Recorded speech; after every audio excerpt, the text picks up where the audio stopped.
Why do students and young adults struggle with the life-changing lessons na hindi naman naituro sa eskwelahan?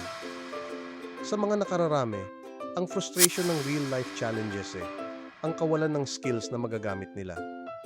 Isa na doon ang anxiety of not knowing how to manage money or the stress of navigating relationship without guidance. Ano ba talaga ang problema? Mind you, it's not what you think. It's the lack of real-world experience, yung makatotohanang karanasan sa buhay, and that leaves feeling lost. Akala nila they can just figure it out, na parang larong bata lang. Pero kung walang tamang kaalaman, it's like wandering in the dark. Common advice like, just try harder, hindi uubra. It often leads to more confusion, making the struggle even worse. Pero may ibang paraan, a better way. Imagine learning life lessons through something as simple as pencil o lapis lang.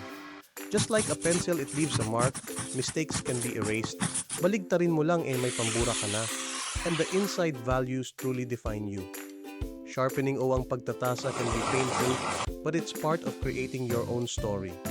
Pag bagong tasa ang lapis, di ba ang sarap gamitin? Yun ready na naman sa mga dapat na isulat. Marami na ding sumubok nito like Alex, who transformed their lives by embracing this approach. Galing din siya sa kawalan hanggang sa confidently managing his finances and building strong relationships. The benefits are huge. Imagine feeling empowered, confidently tackling challenges, and knowing you have the skills to create your own path. Achieve real-life success by learning the lessons that truly matter with the pencil's lesson. Yes po, lapis lang ang katapat.